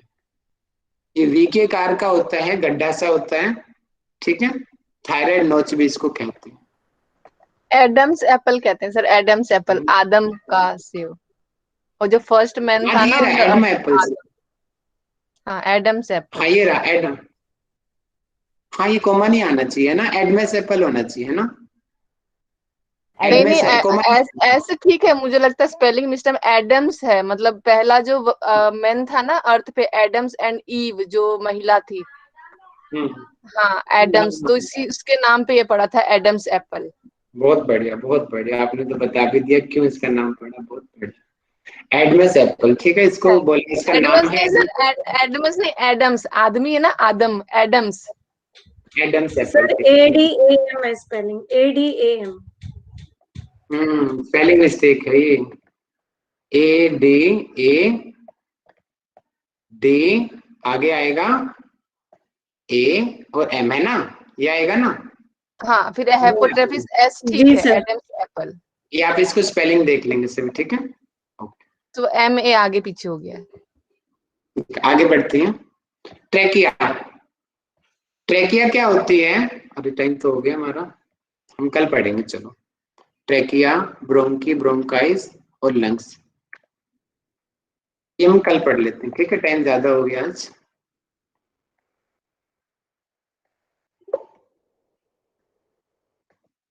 सर एक क्वेश्चन पूछना था मुझे। हेलो बताइए। सर, मैं ये पूछना चाह रहा था कि जैसे अब नोजल का जो आपने बताया, ऐसे में जब खांसी होने लगती है किसी को बहुत ज़्यादा, तो उस सिचुएशन में वो लंग से होती है या वो उसके टेटुआ से हो रही है या उसके नोजल्स में से? खांसी जो हमेशा होती है ना वो लंग्स से होती है। नाक से छींक होती है, छींके आना, नाक में जब डस्ट चले जाना तो छींके आती हैं। और खांसी जो उठती है ना छाती से उठती है, जो अंदर की तरफ, जो हमारी ट्रेकिया में जी सेल्स होती हैं जो म्यूकस सीक्रेट करती है, कफ बनाती है, और उसका काम होता है गलती से कोई डस्ट पार्टिकल ट्रेकिया में जा रहा है वो फेफड़े के अंदर ना जाए, इसलिए वो उसके जो चारों तरफ वो म्यूकस सा होता है, और जिसकी वजह से वो डस्ट जो अंदर जाने से पहले उस म्यूकस पे चिपक जाता है। जब ज्यादा डस्ट जाएगा तो म्यूकस भी ज्यादा हार्ड हो जाएगा, जिसकी वजह से फिर क्या होगा, खांसी उठती है। और खांसी के जरिए अंदर की डस्ट को बाहर निकाला जाता है। और एक मसल का नाम होता है लक्ष्मण, शायद उसको सीलिया बोलते हैं ना, हाँ सीलिया। जो मसल होती है ना वो अपोजिट डायरेक्शन में वर्क करती है। सामान्य रूप से मसल्स नीचे ग्रेविटेशनल फोर्स को सपोर्ट करती है ना, एक सीलिया मसल्स होती है यहाँ पे। आप देखते हो ना कई बार गले में कफ चला जाता है तो ऑटोमेटिक ऊपर आ जाता है मुंह में, अपोजिट ऊपर की तरफ आ रहा है ना, कोई अननेचुरल है ना, ये नीचे जाना चाहिए था ग्रेविटी की वजह से, लेकिन वो ऊपर आता है अपने आप। वो एक सीलिया मसल होती है यहाँ पे, उसकी वजह से वो अंदर का कफ ऊपर की तरफ उठता है और गले में आकर फिर हम उसको थूक के जरिए बाहर निकाल देते और सर इसके साथ में जब एब्डोमेन भी वर्किंग मोड में आ जाता है ना, खांसते हैं तो पेट टाइट हो जाता है। वो तो ऑटोमेटिक इफेक्ट तो पड़ेगा ना शरीर के ऊपर, टाइट एकदम से सांस बाहर निकलती है। सोर्स इसका एब्डोमेन पे आता है, प्राइमरी सोर्स तो लंग्स पे है। सर प्राइमरी ऊपर ही है, मेन ऊपर का है। हाँ जी। तो इसके लिए सर अगर प्राणायाम वगैरह अगर कुछ सजेस्ट किया जाए। क्रिया पढ़ाएंगे, वो थेरेपी में पढ़ाऊंगा। अभी आप बेसिक चीजें समझ गए ना, थेरेपी बाद की विषय है, वो अगला चैप्टर में अलग से लूंगा उसका। अभी आप पहले मेन चीज पढ़िए, ठीक है? Yes yes yes. कुछ जो इम्पोर्टेंट है वो मैं जानबूझ के बता रहा हूँ, नेति ये चीज, ताकि आप लोगों के कंसेप्ट क्लियर हो जाए। बाकी बाद में डिटेल में हम आपको पढ़ाएंगे। सर ये जो आपने सर एक शब्द ये बताया था टेंटुआ, ये सर क्या ये होता है क्या, ये गले के बिल्कुल ठीक सामने की तरफ होता है एक गोल गोल सा? मेरी उंगली दिख रही है? जी जी यही मैं बोल रहा हूँ सर, यही होता है टेंटुआ, ठीक है? सर हमारे यहाँ सामान्य भाषा में बोलते हैं ऐसे, जैसे बच्चों को कह देते हैं ना कि टेंटुआ दबा दूंगा तेरा, इस तरीके से। वही होता है टेंटुआ, ठीक है? क्योंकि टेंटुआ दबेगा तो पीछे की तरफ से जो एयर का रास्ता बंद हो जाएगा, टेंटुआ दबते ही रास्ता बंद होएगा तो ऑक्सीजन हमारे फेफड़ों में नहीं जाएगी तो सर मैं बोल रहा हूँ, आज हमने सर्कुलेटरी सिस्टम पढ़ा है, तो एक मेरा प्रश्न था, वो थेरेपी में आएगा लेकिन थोड़ा बता देंगे तो अच्छा होगा। बताइए। तो हमारा जो हार्ट होता है, हम जब प्राणायाम करते हैं कोई करते हैं तो सांस हमारा लंग्स में जाता है, उसका वो ठीक होता है। लेकिन हार्ट का कोई किसी को प्रॉब्लम है तो उसके लिए तो कोई प्राणायाम नहीं होगा या आसन भी नहीं होगा, वो तो रिब केज के अंदर है और उसमें सांस भी नहीं जाता, तो ये क्या है? आसन में अपना माइक बंद कर लीजिए। एक बार दोबारा बोलिए राजदीप जी। सर हमने आज हार्ट पढ़ा है, मेरा प्रश्न ये था, हम जब सांस लेते हैं, जब प्राणायाम करते हैं तो हमारा लंग्स इफेक्ट होता है, लंग्स को कोई प्रॉब्लम है वो ठीक होता है, लेकिन वो सांस तो हार्ट में नहीं जाता है। ऐसे वैसे ही कोई आसन करते हैं तो हम, वो तो इंटरनल ऑर्गन है, वो तो ऐसे उसमें इफेक्ट नहीं होता है, तो कोई हार्ट का कोई मरीज है, कुछ का प्रॉब्लम है, वो कैसे? ये मेरा प्रश्न। मैं डायग्राम से समझाऊं आपको? मैं आपको डायग्राम से समझाता हूँ, ठीक है? सपोज करो कि ये प्लेन है, ठीक है? और इसमें क्या होता है, रुकिए गड़बड़ हो गया, रुको। सर हम जा सकते हैं? हाँ रुकिए, आपका क्वेश्चन मैं एंड में दे दूंगा, टाइम खाएगा ये आपका क्वेश्चन, ठीक है? बाकी औरों का ले लीजिए तब तक, या मैं क्वेश्चन पूछ लेता हूँ, ठीक है? ब्लड में तो होता है ना ऑक्सीजन भैया, वो होता है, मैं आपको जरूर बता दूं ना, जैसे कि कोलेस्ट्रॉल जम जाना, कोलेस्ट्रॉल की वजह से जो हमारे ब्लड वेसल्स में स्पेस कम हो जाना, और बताया था जब डायमीटर कम होता है तो ब्लड फ्लो बढ़ जाता है, प्रेशर बढ़ जाता है, जिसकी वजह से बीपी बढ़ता है। और जब हम कोलेस्ट्रॉल को हटा देंगे तो ब्लड वेसल्स का डायमीटर बड़ा हो जाएगा तो ब्लड फ्लो आराम से होएगा, जिससे बीपी नॉर्मल हो जाएगा, ठीक है? मैं बाद में अच्छे से बताऊंगा आपको। अच्छा, अब मैं क्वेश्चनिंग स्टार्ट करता हूं जो मैंने आज पढ़ाया है। सभी तैयार हो क्वेश्चनिंग के लिए? मैसेज करें। सर एक चीज पूछूं क्या राहुल? एंड में कुंदन जी, अब एंड में, टाइम काफी हो गया, लास्ट में आप वेट करो, ठीक है? चलिए मैसेज करके बताएंगे, और जिसका मैं इंडिविजुअल नाम लूंगा वो माइक खोल के बोलेगा।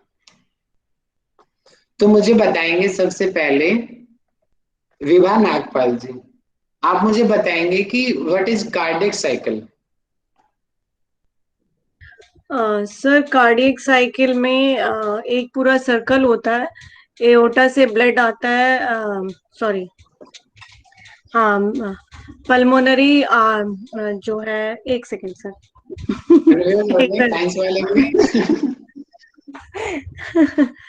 अम, एक second sir. Sir Satveer sir आप मुझे बताइए, कार्डिक साइकिल हृदय चक्र किसको कहते हैं?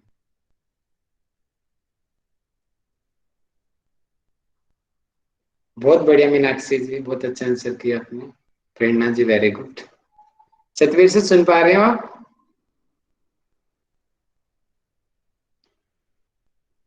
मीनाक्षी जी आप बताइए। जी सर। हेलो बोलिए सर, आपने मीनाक्षी। मुझसे बोला है ना जी। सर कार्डियक साइकिल क्या होता है? जब हमारा हार्ट एक बार स्पंदन करता है, उसके आरंभ से लेकर दूसरे स्पंदन के आरंभ के बीच का जो घटनाक्रम होता है उसको हम कार्डियक साइकिल बोलते हैं। इसमें दोनों आर्टियोल्स और दोनों वेंट्रिकल्स जो होते हैं वो सिस्टोल और डायस्टोल करते हैं। ये 0.8 सेकेंड का होता है। बहुत बढ़िया, बहुत बढ़िया। अगला मेरा क्वेश्चन है योगी 300, यानी कि विजय जी हो आप योगी 300 से। विजय जी आप मुझे बताइए सिस्टोल और डायस्टोल क्या होता है? सिस्टोल सिस्टोल सर ब्लड का हार्ट से बाहर जाना, और डायस्टोलिक ब्लड का हार्ट में आना वेंट्रिकल में। ठीक है, सामान्य रूप से कॉन्ट्रैक्शन और रिलैक्सेशन। वेरी गुड, बहुत बढ़िया। अब मुझे अगला क्वेश्चन मेरा है चितरंजन साहू जी से। आप मुझे टाइम बताइए आर्ट्रियल सिस्टोल का टाइम क्या है? आर्ट्रियल जो सिस्टोल है सर, है 0.1 सेकेंड है सर, इसमें खाली होता है। गुड। कमल भाटिया जी मुझे बताएं वेंट्रिकल सिस्टोल का टाइम क्या है?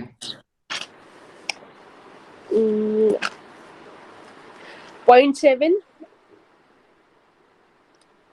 चुप गए। रोशनी जी बताएं। सर 0.3। Very good. चारों का बताओ रोशनी जी। सर फर्स्ट में एट्रिकल का फर्स्ट सिस्टोल वाला जो होता है वो 0.1 होता है, लास्ट वाला जो 0.7 होता है, और वेंट्रिकल में फर्स्ट वाला जो होता है वो 0.3 होता है, और सेकंड वाला जो होता है वो 0.5 सेकंड होता है। अच्छा, अब ये मेरा बता दीजिए, आप फर्स्ट वाला सेकंड वाला बोल रहे हो, फर्स्ट वाला सिस्टोल होता है डायस्टोल होता है? सिस्टोल होता है सर। वेरी गुड, बहुत बढ़िया। अब मुझे अनुराधा जी बताएं मुझे कि जॉइंट कार्डियक डिस्टोल क्या होता है और टाइम पीरियड क्या होता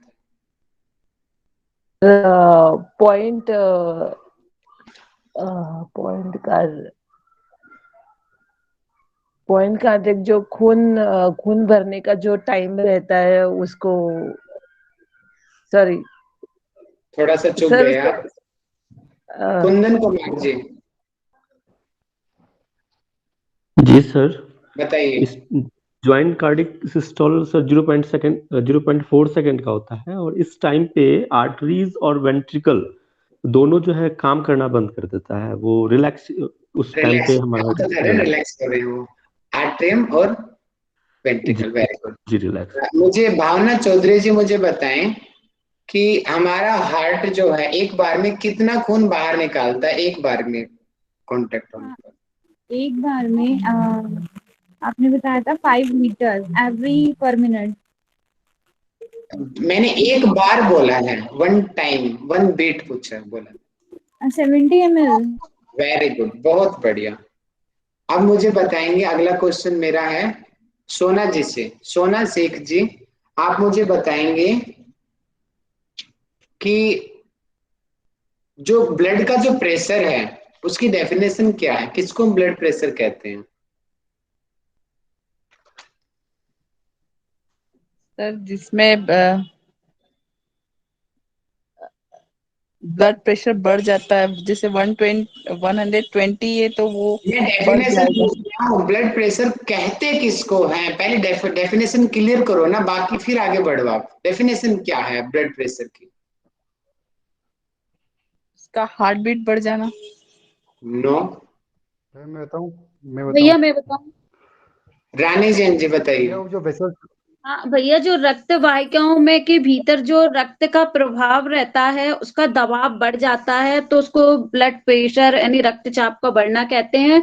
और जब उसका रक्त का प्रभाव स्लो हो जाता है तो उसको मतलब लो बीपी कहते हैं। आप भी ट्रीटमेंट पे चले गए, ठीक जा रहे थे शुरू में, बाद में थोड़ा मुंह मुड़ गया। भैया मतलब रक्तचाप का बढ़ना जा रहे हो लेकिन क्लियर नहीं बता पाए। नीरज जी कंप्लीट बताओ। जो भैया ब्लड वेसल्स होती हैं, जो वेसल्स है उन पे ब्लड का जो प्रभाव है वो ज्यादा होता है, मतलब उन पे प्रेशर पड़ता है ब्लड का, तो इसे बोलते हैं अपन ब्लड प्रेशर की शिकायत बोलते वेरी हैं। गुड, क्लियर हो गया। ब्लड प्रेशर हम सबको है, लेकिन ज्यादा हो जाना वो प्रॉब्लम है, कम हो जाना वो प्रॉब्लम है। जैसे हमने बोला था ना, सर्वाइकल हम सबको सर्वाइकल है, साइनस हम सबके साइनस है, ऐसी ब्लड प्रेशर सबके अंदर है, लेकिन सामान्य भाषा में बीपी बोल देते हैं, लेकिन बीपी सामान्य से ज्यादा होने वाली वो समस्या होती है। अब मुझे बताएंगे, अगला क्वेश्चन मेरा है मयंक जी से। मयंक जी मुझे बताएंगे कि आर्टरी और वेन के अंदर, आर्टरी और वेन के अंदर बीपी किस में ज्यादा होता है, किस में कम होता है, और क्यों होता है ऐसा कम ज्यादा, वो बताइए।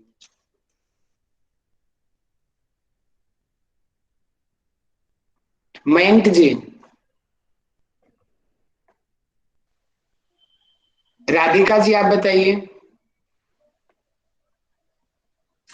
जी सर। मैं बताऊं?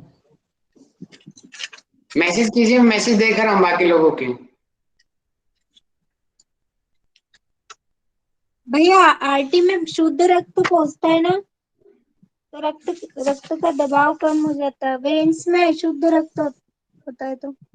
मेरा क्वेश्चन बीपी का है, बीपी किस में ज्यादा होता है, किस में कम होता है, आर्टरी में या वेन में, ये क्वेश्चन है मेरा।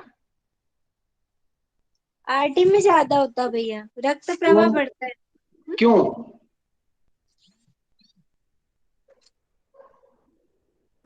वो भित्तियों पर दबाव पड़ने के कारण भैया। नहीं सर, मैं बताऊं? रोशनी जी बताइए।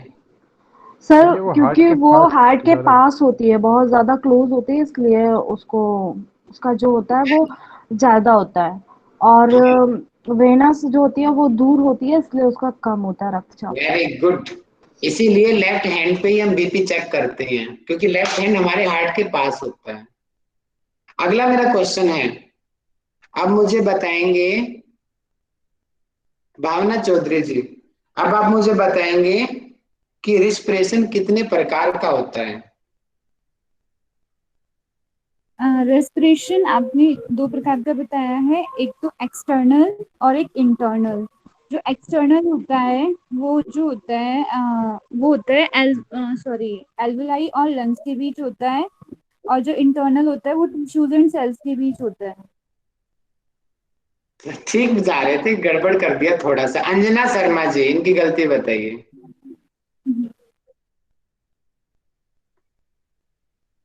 हाँ भैया, क्वेश्चन रिपीट कीजिए वापस से।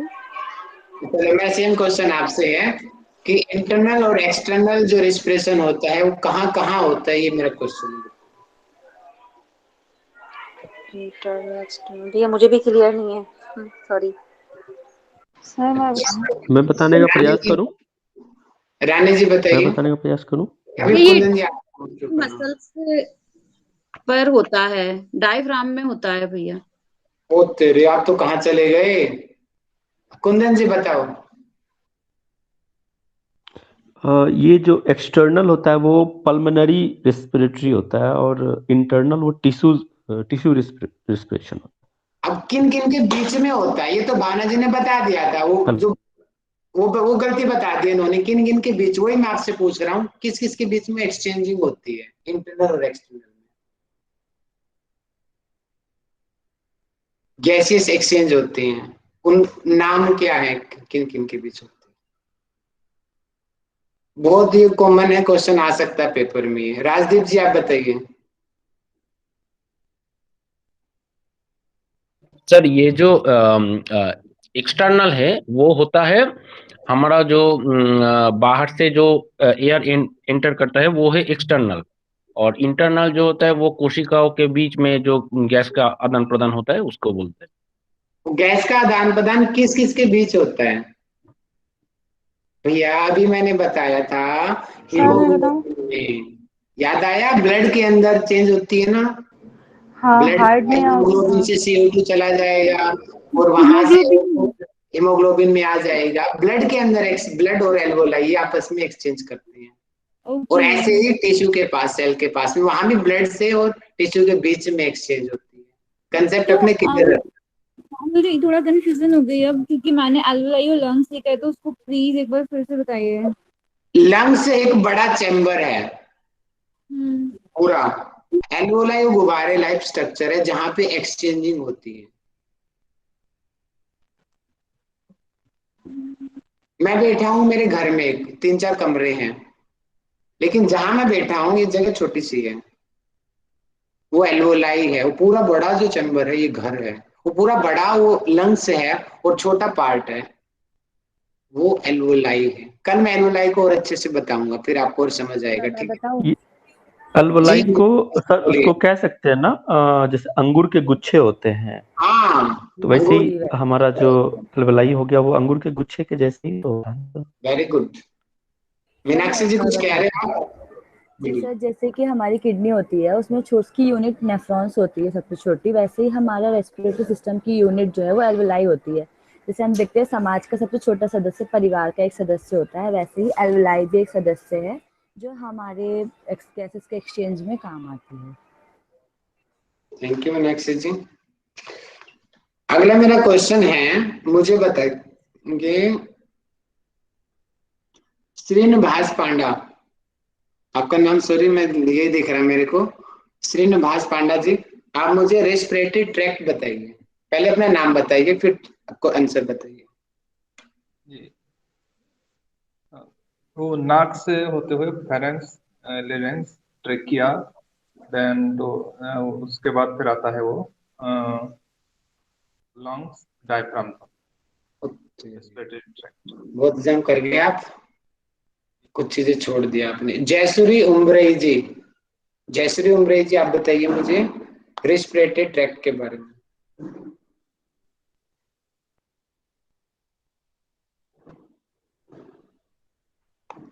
नहीं बता रही हैं? मैं बताऊं भैया? बताओ नीरज जी, बताओ। नोस होता है pharynx, larynx, trachea, bronchi, bronchioles, alveoli, lungs. Alveoli, very good, बहुत बढ़िया। अब मुझे बताएंगे मंजू बंगारी जी, नाक के अंदर से कितने भाग होते हैं? बताया था मैंने। और कौन सी नर्व होती है नाक के अंदर?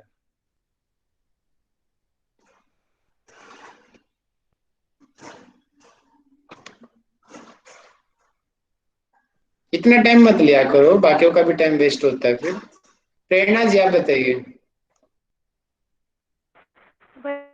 भैया 3 भाग होते हैं नोज के, इंफीरियर, मिडल और सुपीरियर, और जो उसकी नर्व्स होती हैं उसको ऑल्फैक्टरी बोलते हैं, जो कि स्मेल ले जाने का काम करती है, जिसकी वजह से हमें खुशबू या वगैरह महसूस होती है। और एक तो जरूरी चीज मुझे अभी याद आई है, देखिए नाक का बड़े होने का एक सबसे बड़ा रीजन होता है, क्यों अंदर जाके नाक इतनी बड़ी हुई है। 3 भाग हो गए, अंदर बड़ी होगी ना नाक, बाहर से छोटी सी थी और अंदर जाके इतनी बड़ी होगी।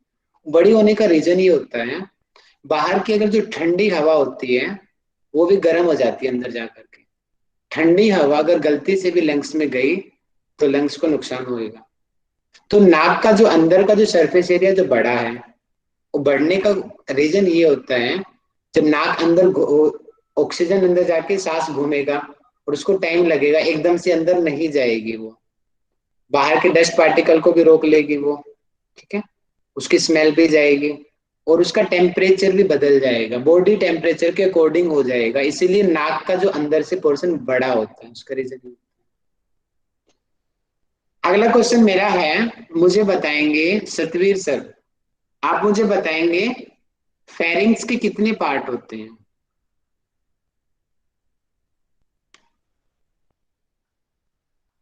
डॉक्टर विश्वनाथ काले जी, आप मुझे बताइए फेरिंग्स के कितने पार्ट होते हैं? विश्वनाथ जी काफी दिनों में जुड़े हो आप आज। अनुराधा जी आप बताइए मुझे। हेलो, हाँ 3 भाग होते हैं सर, 3 भाग, नासाग्रसनी, मुखग्रसनी और आपने बोला था कि गलाग्रसनी, 3 भाग होते हैं। बहुत बढ़िया, लेरिंगो, बहुत बढ़िया। अगला मेरा क्वेश्चन है भारती माली, उसको हिंदी में स्वर यंत्र भारती बोलते हैं जी। सर। हाँ वेरी गुड।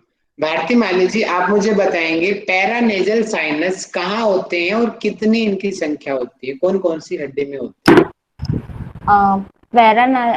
पैरानाइजल 3 होते हैं।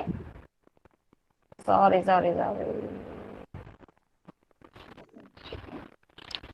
लक्ष्मी कुमार जी, लक्ष्मी मैम, आप मुझे बताइए पैरानेजल साइनस के बारे में।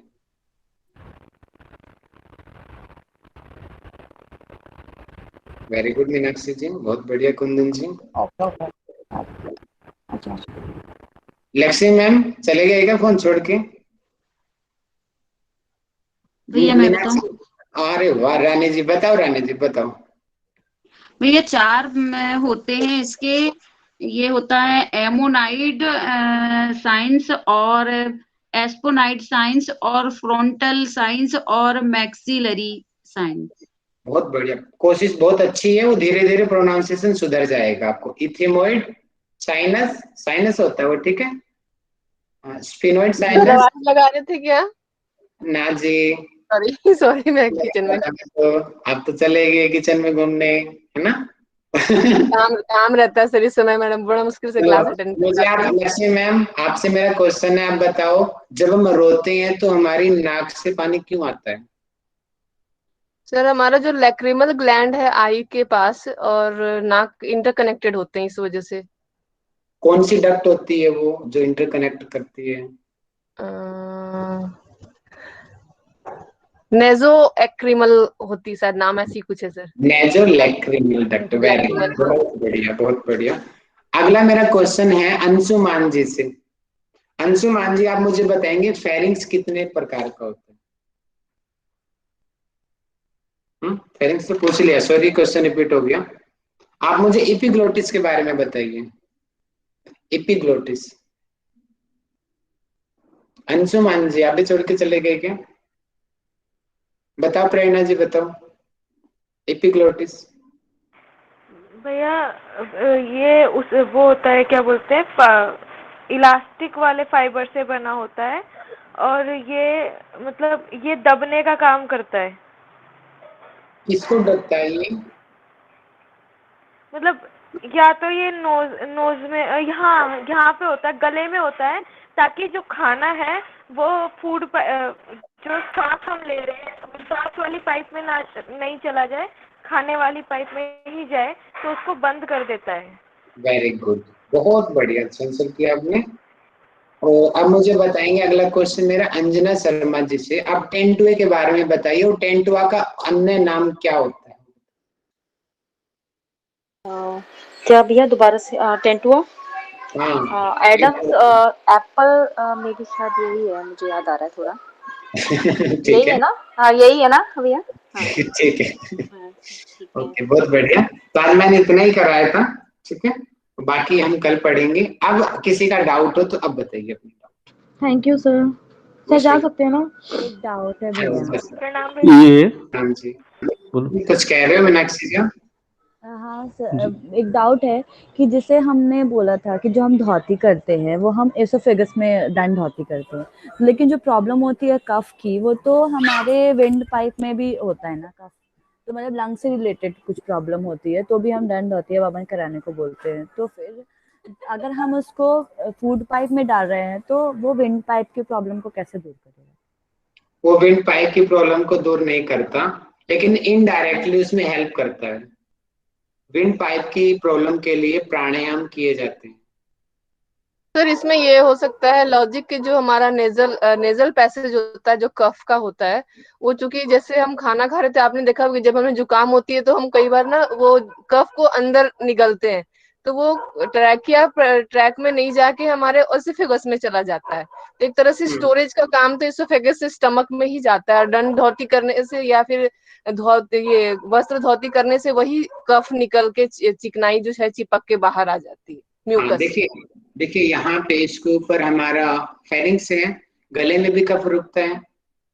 अब गले की अगर वो कफ की सफाई नहीं होगी तो वो हमारी ट्रेकिया में जा सकता है, बढ़ सकता है, तो वो गले को साफ करती है। तो मेन उसका आप अपने मन में बिठा ले, धोती और जो दंड क्रिया की जाती है वो आहार नली की सफाई के लिए होती है, विंड पाइप के लिए नहीं होती। ये कंसेप्ट आप क्लियर रखना अपना। कहीं विंड पाइप आप बोलो, गलती से भी विंड पाइप में चली जाएगी तो हम ऐसे बेहोश हो जाएंगे। जी सर। भैया बेहोश हो गए अगर नेजल सर, वो नेजल कैविटी में ही बनती है एक तरह से, मुझे लगता है ये 4 पेयर ऑफ जो साइनस है और वो इस फेगस से ही पार होती है अंदर लगातार। हाँ रानी जी कुछ कह रहे हैं आप? हाँ मैं बोल रही थी, अगर अपन किसी को कराते हैं दंडे धोती और कोई ऐसे विंड पाइप में चली जाती है और बेहोश हो गए तो फिर क्या करेंगे? उसके लिए क्या उपाय है? क्या करेंगे भैया फिर? उस पानी के समय तो आप छींटे यही कह सकते हैं ना उसको ना, उल्टा जैसे अधोमुख, जैसे पवन मुक्त आसन, ये पर्वत आसन हो गया या सशक आसन हो गया, ऐसा कोई इन्वर्टेड पोज करा के ही उसको आप बाहर निकाल सकते हैं अगर वाटर ड्रॉपलेट्स जरा से भी चली जाती है तो। वो तो बेहोश हो चुका है, वो क्या करेगा? हमें करेंगे उसको जो हाँ वो उल्टा, फिर उल्टा लटका सकता है इंसान, उल्टा लटका सकता है और लंग्स को प्रेशर, हाँ पंप कर सकता है लंग्स को, ये कर सकता है। ज्यादा कुछ नहीं, रिलैक्स करा दो, थोड़ी देर में अपने आप ठीक हो जाएगा। और ज्यादा और भी ज्यादा दिक्कत हो तो मुंह से उसके जैसे कि लिप से मिला करके हवा का जो प्रेशर दिया जाता है उससे भी काफी आराम मिलता है उसको।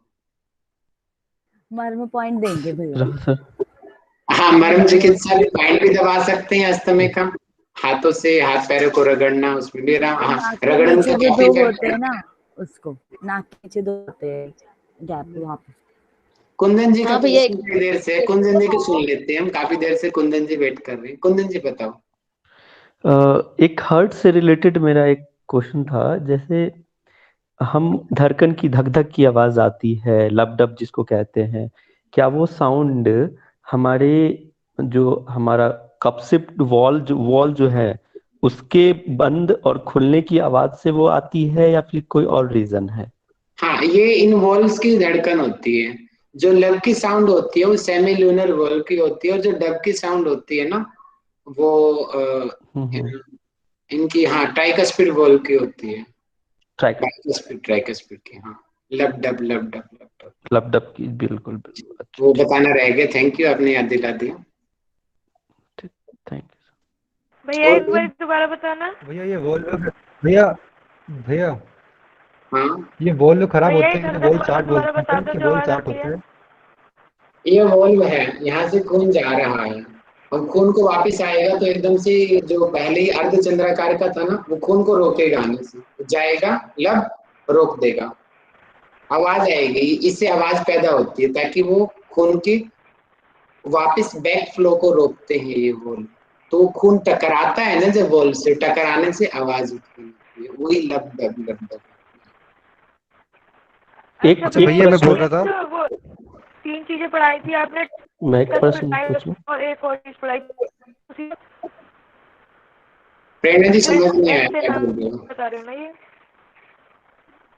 समझ नहीं आया कोई बात प्रेरणा नहीं जी। भैया, मैं वीडियो में समझ लूंगी। कोई भैया भैया सुनिए तो, नीरज जी बोलो। भैया जो वल्प साठ की बीमारी होती है ना, जिसे वल्प साठ हो जाता है, खराब हो जाता है, तो ये वल्प को चेंज कैसे भैया, कैसे क्या होता है? पूरे वल्प साठ हो जाते हैं, एक बल्ब साठ होता है, क्या होता है उसमें, चेंज होता है क्या सर बल्ब?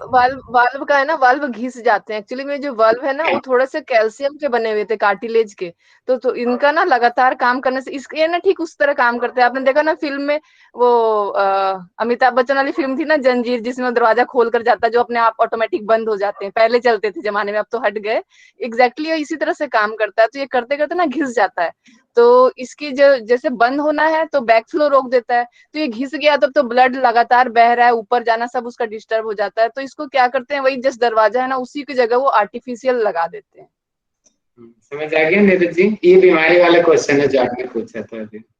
जी जी ठीक है, सबके डाउट क्लियर हो गए? कोई और सर राहुल सर, हेलो बोलिए कुंदन जी, बोलिए राहुल सर, एक प्रश्न, एक था हार्ट से ही था एक प्रश्न जी। एक हार्ट अटैक का जो एक आता है वो मुझे जानना था कि हार्ट अटैक की रीजन क्या है वो मेरी स्क्रीन आपको दिख रही है? अब मैं आपको समझाता हूँ हल्के से, ठीक है, आराम से। हेलो कार्डियक अस्थमा होता है वो जो आप बोल रहे हो ना, कार्डियक अस्थमा होता है, मान लीजिए ये हमारा हार्ट है, ठीक है, और ये ब्लड वेसल्स इसमें आ रही है। अब यहाँ पे क्या हो गया, ये कोलेस्ट्रॉल रुक जाएगा, कोलेस्ट्रॉल रुक जाता है या आगे की ओर नर्व्स में, समझ आ रहा है? येलो कलर का जो कोलेस्ट्रॉल होता है चिपक जाता है जब हम ज्यादा तेल की चीजें खाती हैं। तो अब ये ब्लड आ रहा है यहाँ पे, अब यहाँ पे रास्ता कम हो गया, और मैंने बताया था ना जब डायमीटर जब किसी ब्लड वेसल से कम होता है तो ब्लड प्रेशर बढ़ जाता है, और ये धीरे धीरे कई बार ये कोलेस्ट्रॉल पूरा बंद भी हो जाता है, पूरा ही ब्लॉक कर देता है इस रास्ते को। तो जब पूरा ही बंद हो जाता है उसको बोलते हैं कार्डियक अस्थमा। अरेस्ट सर, शायद गेस अस्थमा की arrest, cardiac arrest, cardiac arrest भी बोलते हैं, कार्डियक अस्थमा भी बोलते हैं। ये हमारे सिलेबस में भी है, कार्डियक अस्थमा 8 यूनिट में क्वेश्चन पूछा गया था एक बार, कार्डियक अस्थमा कहाँ पे होता है।